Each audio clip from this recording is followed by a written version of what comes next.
ये मंजर देख के आपका भी जी चाहता होगा काश हमारा भी बेटा यहाँ बैठा होता। हर शख्स की शायद ये ख्वाहिश होगी काश मेरे घर का भी एक फर्द आज के इस जश्न में शामिल होता।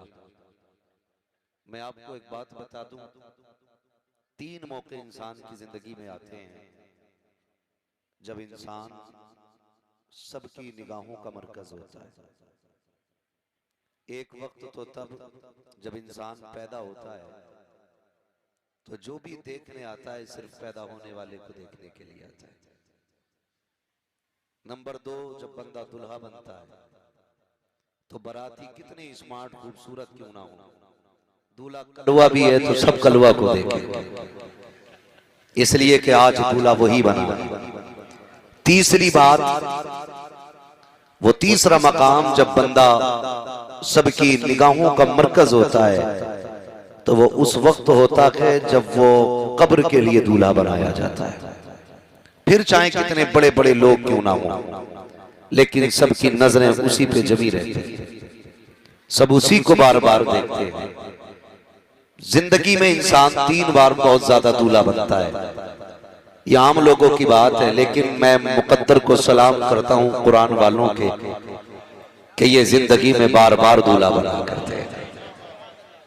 याद रखिएगा, यहां महफिल में हंसना मना है, मगर ये बात कह दूं, इंसान जब दुल्हन के लिए दूल्हा बनता है तो लोग कहते हैं जो खाए वो पछताए, जो ना खाए वो भी पछताए। यानी वहां पछताना ही है। जब कुरान के लिए बंदा दूल्हा बनता है तो खुदा की कसम इस कुर्सी पे इतना सुकून नहीं जितना कयामत के दिन अल्लाह राहत अता फरमाएगा। ये कुरान पाक की बरकतें हैं।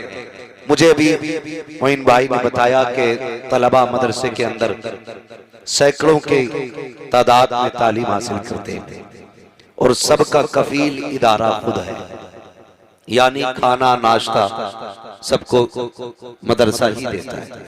बहुत बड़ी बात है, 3 वक्त खाना खिलाना। एक साहब से मुलाकात हुई, कहने लगे देखो जी हमारे पीर साहब के यहाँ पे रोज तायरी बनती है, सब लोग खा के जाते हैं। मैंने कहा तहकीक करना, जो खाने आते हैं वही बनाने लाते हैं। अगर तुझे लंगर देखना है तो कभी मदरसों में जाके देखा कर। खुदा की कसम देने वाले नजर नहीं आते, खाने वालों की लाइन लगी रहती है। एक वक्त पीली तायरी बना के लोग ऐलान करते हैं कि हजूर की तरफ से लंगर था, सलाम किया करो मदरसा चलाने वालों को। ये 3 टाइम 2 टाइम खाने देते हैं, लेकिन किसी से तारीफ की उम्मीद नहीं रखते, किसी से तारीफ के 2 जुमले तक इनको सुनने में असर नहीं होते। 1000 सऊबतें उठाने के बाद भी लोग कह देते अरे मौज आ रही है इनकी, क्या है मदरसे का आर्या, मदरसे का आर्या। सोचो तो सही, अगर इन्हें खाना ही मकसूद होता तो जरूरी था मदरसा खोल के बैठते। यही काम रह गया था पैसा कमाने के लिए। भाई कहीं ये लाल पीला जुब्बा लेके कागज कलम लेके बैठ जाते, तावीज में नोट ही नोट छापते, काले पीले भूत उतारने लगते तो पैसे ही पैसा होता। ढोंग के तौर पर तस्बीह हिला दिया करते, पूरी कौम 10,000 देके जाती, फिर कोई नहीं कहता लूटने बैठे। ये रातों को जाग के 3 बजे तुम्हारे बच्चों को कुरान पढ़ाते हैं, 4 बजे उठ करके दीन सिखाते हैं। कौम ने कितना बड़ा सिला दिया। कोई कहता है देखो ये सब ढोंग कर रखा है, कोई कहता है कि ये खाने के तरीके हैं, कोई कहता पेट पालने के तरीके हैं। इतनी मेहनत नहीं पड़ती है पेट पालने में, पेट तो कुत्ते भी पाल लिया करते हैं, बात पेट पालने की रही है। खुदा की कसम तुम भी अपना परिवार चलाते हो, हम भी परिवार चलाते हैं, ये भी परिवार चलाते हैं, लेकिन कोई मुझे बताए तो सही अपने परिवार के लिए कौन किसके दरवाजे पे भीख मांगता है। रक्षा चलाना पड़े चला लेगा, दुकान करनी पड़े कर लेगा, मजदूरी कर सकता है, लेकिन किसी के दरवाजे पे जाकर के 1 रुपए का सवाल नहीं करता है। मुझे पता बताओ तो सही, जो अपने बच्चों के लिए किसी से 1 रुपए की भीख ना मांगे, अपनी औलाद के लिए किसी से 5 रुपए का सवाल ना करे, अगर वो रोड पे आया है, अगर किसी से सवाल कर रहा है, अपने बच्चों के लिए नहीं, कुरान वालों के लिए मांगा जाता है। किसी से चावल मांगा जाता है, कुरान वालों के लिए। किसी से गेहूं का सवाल है, कुरान के लिए। अब ये मत कहना ये पेट पाल रहे हैं, खुदा की कसम ये पेट के लिए नहीं, अगर ये भीख मांग रहे हैं तो नबी के दीन के लिए मांग।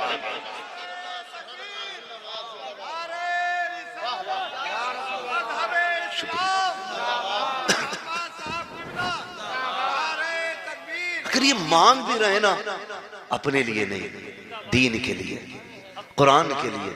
हमने गलती की है, हमने गलती की है। मेरे भाई, वक्त पे एहसास करने के आदी बनो। इसका इको कम करो भाई थोड़ा। वक्त पे एहसास करने के आदी बनो, महसूस कर लिया करो जरूरत क्या है। हर बात खोल के समझाने की जरूरत नहीं है। मैं हुबली गया था, हुबली के अंदर मुझे बताया एक नौजवान ने, जो साइंस का स्टूडेंट था, उसने कहा सबसे ज्यादा हमारे मुस्लिम जो हैं दीन से फिरते जा रहे, मुसलमान। उसने कहा ये गैर मुस्लिम इतना बुरा दीन के खिलाफ नहीं भौंकते जितना हमारे मुसलमान। ऐसे लोग जो मतलब हक को तस्लीम करने तैयार नहीं, और पढ़े लिखे हैं, डॉक्टर हैं, इंजीनियर हैं। वजह क्या है जानते हो? उनके माँ बाप ने एक दिन भी मदरसे का दरवाजा नहीं दिखाया। मैं ये जितनी कुर्सी पे लाइन लगी है ना 17 लोगों की, ये गारंटी नहीं ले सकता कितने बिल्डिंगें बनाएंगे इनमें से, ये भी गारंटी नहीं ले सकता कितनों के पास गाड़ियां होंगी, लेकिन ये कह सकता हूं अल्लाह की रहमत पे भरोसा करके, ये जब दुनिया से जाएंगे तो दीन बेच के नहीं जाएंगे, दीन बचा के लेके जाएंगे। ये दीन मदरसे की देन है। अकीदे बचाने हैं तो मदरसों से जुड़ जाओ। जो प्लस माइनस मिला के लाइट चलाना सीख गया, उसे आज तक अपने खुदा का पता न चला। उसे यही नहीं पता खुदा कौन है। साइंस का स्टूडेंट है, उसको सब पता चल गया, कहां क्या निकलता ये जानता है, लेकिन कहता खुदा होता तो ऐसा क्यों होता, खुदा होता तो ऐसा क्यों होता, अगर खुदा है तो ऐसा करे। ये सोच करके हम लोग बड़ी तेजी के साथ अपना ईमान खोते जा रहे हैं। अगर आज मुसीबतें आ रही हैं, हौसला हारने की जरूरत नहीं है। आज परेशानियां आ रही हैं, अपने रब की रहमत से नाउमीद होने की जरूरत नहीं है। वही जात है जिसने खलील को आग में डलवाया था, वही जात है जिसके कहने पर आग को गुलजार बनाया गया था, वही जात है जिसने यूनुस को मछली के पेट में डाला, वही जात है वो जिसने मछली के पेट से सलामती से निकाल दिया था। आज बुरा वक्त आया है, घबराने की जरूरत नहीं है। अगर बुरा वक्त आया है, खुदा चाहेगा इंशाअल्लाह कभी अच्छा वक्त भी आएगा। लेकिन अपने रब की रहमत से ना उम्मीद नहीं होना है, नहीं होना है। ये उम्मीदें कहां मिलेंगी? जिनके पास दीन होगा, जिनके पास कुरान की तालीम होगी। ला तक़नतू मिन रहमतिल्लाह। अगर कभी दिल टूटेगा ना, कभी ख्याल आएगा बेटा मारा गया, दिल नहीं दुखता। आज हैरत होती है, हैरत। अभी हम आपसी झगड़ों से नहीं निकले मुफ्ती साहब, अभी तो फुरूई मसाइल पे इतनी लंबी बहसें चल रही हैं कि 3-3 बजे तक तहरीरें लिखी जाती हैं फुरूई इख्तलाफात को लेकर के।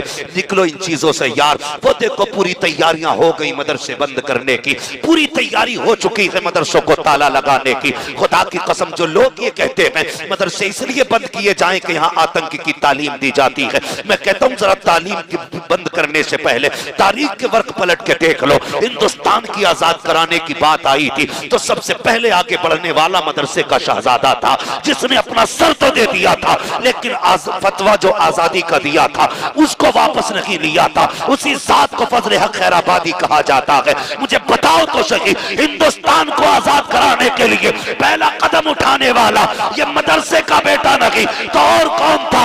आज भी दावे के साथ कहता हूं, अगर आज भी वतन को जरूरत पड़ेगी, ये याद रखना, सबसे आगे सर कटाने को ही आएगा तो मदरसे के शहजादे आ गए। हाँ, मदरसे बंद करने की पूरी तैयारियां, ये गैर कानूनी है, वो कानूनी है। भाई चलो उनका समझ में आता, वो बंद करने की कोशिश में, हमें क्या हुआ है? हमें क्या हुआ है? जो चंदा नहीं देता वो हिसाब लेता है। 10 रुपए की रसीद कटा के कहता है मुफ्ती साहब अगला चंदा बाद में मिलेगा, पिछला हिसाब दो। जो देना नहीं जानते वो हिसाब लेते। जब मदरसों की बारी आया करे ना, आंखें बंद करके दे दिया करो। हिसाब के चक्कर में ना रहा करो। हिसाब एक दिन होना कयामत में। तुम अपना हिसाब माली के हिसाब पे छोड़ दो। आंखें बंद करके उलमा पे एतमाद करो आप। लेकिन नहीं, हमें तो तकलीफ होती है ना, हमें तो तकलीफ होती है। अरे उसने मौलाना को पैसे दे दिए, मौलाना को पैसे दे दिए, भाई तू चुरा के ले आ, जेब काट ले मौलाना की।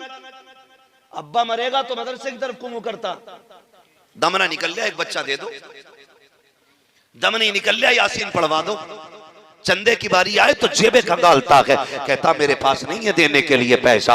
अल्लाह अकबर। मैं तुमसे एक बात कहना चाहता हूं मेरे भाई, लोग तो मदरसे बंद करने पे लगे हैं। खुदा की कसम हमारी जिम्मेदारी बनती है हम कुरान की तालीम को बचाएं, इस्लाम की तालीम को बचाएं। एक एक फर्द तक दीन पहुंचना चाहिए, ये हम सब की जिम्मेदारी बनती है। वो लोग इस कोशिश में हैं कि मदरसों को जो भी मदद दी जा रही है, आप IAS के साथ साथ मुस्तफा के दीन में वाकफियत हासिल करें, कुरान को पढ़ें, तालीम हासिल करें, दीन को सीखें, ताकि जब आप IAS की डिग्री लेकर के बैठे कुर्सी पे इंसाफ के लिए और कोई रिश्वत का पैसा लेके आए तो मुस्तफा का दीन आड़े आ जाए और कहते खबरदार इस हराम के सिक्के को हाथ ना लगाना। जब ये हालत होगी तो फिर ना इंसाफी नहीं होगी, कुर्सी कहीं की भी होगी, निजाम मुस्तफा का नजर आए।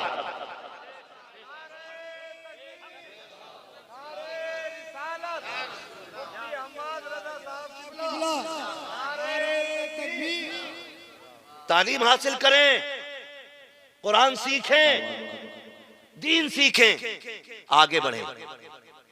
मैं तो ये देखता हूं ना, जिसके पास जरा से वो आ जाए ना, चंद टके जरा से सिक्के आ जाएं, फिर वो किसी को खातिर में हमारी कौम में नहीं लाता। फिर तो अगर मौलाना मोइन साहब फोन करें, हाँ भाई सेठ पिछले साल आपकी 500 रुपए की रसीद थी, कहता अभी फुर्सत में नहीं हूं, शाम में बात करना। 500 रुपये में इतनी अकड़, शाम को फोन करना। शाम को फोन करते हैं, क्या हुआ भाई सेठ, अभी मैं गल्ले पे बैठा हूं, हिसाब लगा रहा हूं, कल बात करता हूं। यह है हमारा कुरान से प्यार, इतनी मोहब्बत है हमें दीन से, यह दावों की सच्चाई है हमारी। खुदारा अगर उलमा का फोन पहुंचा करे, मदरसे वालों का फोन पहुंचा करे ना, तो इन्हें टाला ना करो, अल्लाह का शुक्र अदा किया करो कि मदरसे का काम है, मदीने वाले मुस्तफ़ा ने याद कर लिया है। ये याद रखिएगा, मदरसा न तुम चलाते हो ना हम चलाते हैं, मदरसे को सिर्फ शाह उमम चलाते हैं, सिर्फ मुस्तफ़ा चलाते मदरसे को। तुम्हारे मेरे बस की भी बात नहीं है, हमसे 4 बच्चे नहीं पलते, 100 बच्चे पाल लेंगे मदरसे में, हम नहीं पलते ना हमसे बच्चे, हम 100 बच्चों को कैसे पाल सकते हैं? खुदा की कसम ये बच्चे भी मदीने वाले पाल रहे हैं। तो ये जो कहते हो ना कि ठीक है कल बात कर लेना, आज नहीं कल देखा जाएगा ना, मदरसे वालों को टाला ना करो। एक बार तो एक मौलाना मुझसे कहने लगे, हजरत जी मैं चंदा करने जाता हूं ना तो लोग रास्ता बदल के निकल लेते। कहने लगे हर बार चंदा करने गया, एक बार इत्तेफाक से बेटे का वलीमा था, कार्ड देने गया, कह रहे जिसके घर जा रहा था कार्ड लेने नहीं निकल रहा था। यही सोच रहा था मौलाना फिर रसीद लाए होंगे। हाँ ये पुणे की बात है, मुंबई की। कह रहे जिस घर भी जाऊं मैं रसीद वो कार्ड लेकर के, कोई निकले ही नहीं। बच्चा के क्या अप्पा है ही नहीं। बोले फिर मैंने कहलवाया, जाओ कहो बेटे जाके के मौलाना एक वलीमे का कार्ड लेके आए। कह रहे तो आंखें मसल तो आ रहा था निकल। ये कंडीशन है हमारी, मौलवियों को देख कर रास्ता बदल लेते। नौजवानों हम लोगों को भी बड़ा शौक है कामयाब होने का। अभी कोई पीर आ जाए, इतने बहुत से पेन ला के देगा पढ़वाने के लिए, इतने बहुत से ना फूंक डलवा दियो इस पे कि क्यों कि कल को ना हाई स्कूल का पेपर है, रात भर तू 11 बजे तक पबजी खेल और बाबा की फूंक तुझे पास कराएगी। इसकी फूंक में इतना ही दम होता, इसके सारे बेटे आईएएस होते। हाँ, खाली फूंक के चक्कर में पड़े हो, मेहनत बिल्कुल नहीं करेंगे, कतई मेहनत नहीं। दुआ भी बड़ी चीज है, लेकिन हिस्से का काम कर लिया करो। पहले मेहनत किया करो, फिर दुआएं लिया करो। पहले मेहनत करो, फिर दुआएं लिया करो। तो अगर कोई मौलवी किसी को फोन करके कहता भाई मदरसे का काम है, तो कहता मौलाना हालात ठीक नहीं चल रहे, ठीक नहीं चल रहे, और आ जाए लल्ला की शादी तो 1.5 लाख के खाली पटाखे लाता। ऐसी ऐसी फिरकनी ला रहा जो चलावे ना ऊपर को, तो सब में आग ही आग बरसती है। मैंने यही कर सकते हो, आग बरसाने के अलावा और क्या करोगे। 1.5 लाख की आतिशबाजी, तब जेब नहीं देखता। और खाने स्टैंडर में स्टैंडिंग बैठ के तो कोई खिलाने तैयार नहीं, मौलवियों की दावत करने तैयार नहीं। हो जाए नसीब से बेचारे खाली लौट आते, क्योंकि ये खड़े होके खा नहीं सकते, बैठ के इन्हें कोई खिला नहीं सकता। और कह रहा इंशाल्लाह मरती जन्नत में जाएंगे। मर के देख बैठे, बड़ी कड़वी मुश्किल है। पता चलेगा जब रूह निकलती है ना पैर के अंगूठे से, कभी घुटने में अटकती है, कभी कमर में आके रुकती है, कभी सीने में आके जब रुक जाती है, उस वक्त याद आते हैं जिंदगी के अमाल। हमने क्या क्या किया था, हमने कुरान से कितना प्यार किया, कुरान वालों से कितना प्यार किया, तब याद आया करती है। लगता है ना तू पैसे वाला है, औकात में रह, तेरे जैसे कितने हॉस्पिटल में पड़े हैं, ऑक्सीजन मुंह पे लगी है, मौत को तरस रहे हैं, सांसें भी नहीं थमती है, मौत भी नहीं आती है, जिंदगी भी नहीं बच रही है। उस दिन खुदा की तरफ से आवाज़ कुदरत आती है, काश तूने कुरान का एहतराम किया होता, कुरान वालों से प्यार किया होता, यूं न तड़पता, इधर झटका लगता, उधर जन्नत का दरवाजा खोल दिया। मसलके आला हज़रत अज़मत शाह उम्मत कॉन्फ्रेंस अल्लामा मुफ्ती हमाद साहब क़िबला। कितने लोग पढ़ा रहे हैं कुरान भाई, कितना वक्त दे रहे हैं हम कुरान को? हाथ उठवा लूं, 90% लोगों को कुरान नहीं आता है, और आता भी है तो एब ले ले एब ले। सही बात। जाओ कभी चनों में चले जाओ ना, 30-40 के, तो चक्कर आ जा सुन के। और इसे पढ़ने में चक्कर नहीं आता, ऐसे कुरान पढ़ा जाता है। कुरान पढ़ने के आदी बनो, आदी बनो कुरान पढ़ने के। ख्याल रखना, एक ही किताब है जो महबूब ने दी है, तुम्हें वो ही नहीं आती तो क्या आता है? तो मैगजीन इंग्लिश में पढ़ लेता है, तुझे कुरान की 2 सूरतें नहीं आई पूरी जिंदगी में। बड़े बड़े मसाइल तो कहता मैं चुटकियों पे हल कर देता हूं, लाओ कड़ी बड़ी पंचायत में 2 मिनट में खत्म कर दूंगा। तुझे पंचायतें तो पढ़नी आ गई, चेहरे पढ़ने आ गए, रब का दिया हुआ कुरान पढ़ना नहीं आया तुझे आज तक। मुझे सबसे बड़ी खुशी ये हो रही है कि यहाँ हाफिज के साथ बच्चे किरात से भी फारिग हुए, तजवीज से।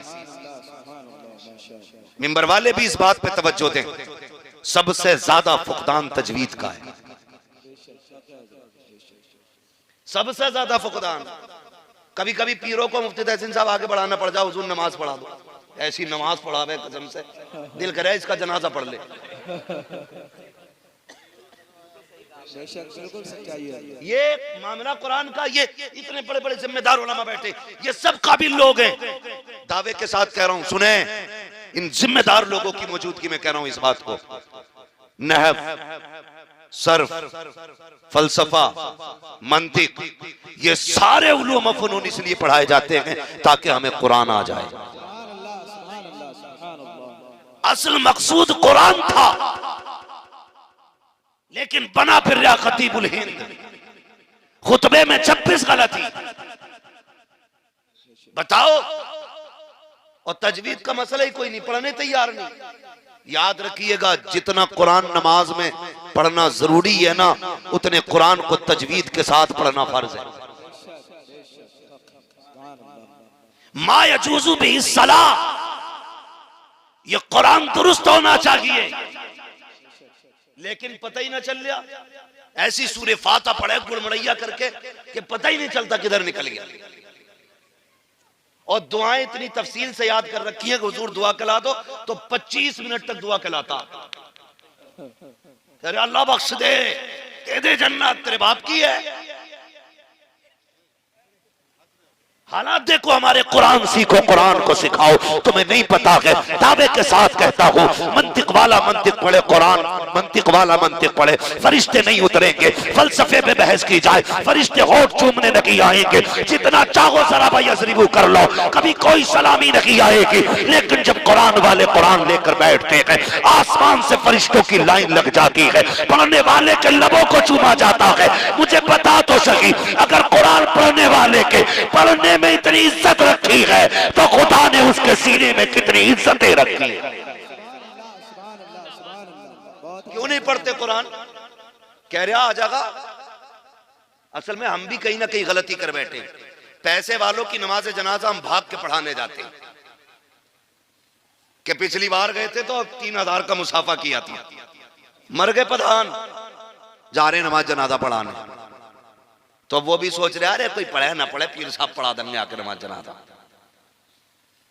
एक तो दुआ ऐसे करा रहा था, वकीना अज़ाब दीन माज़अल्लाह।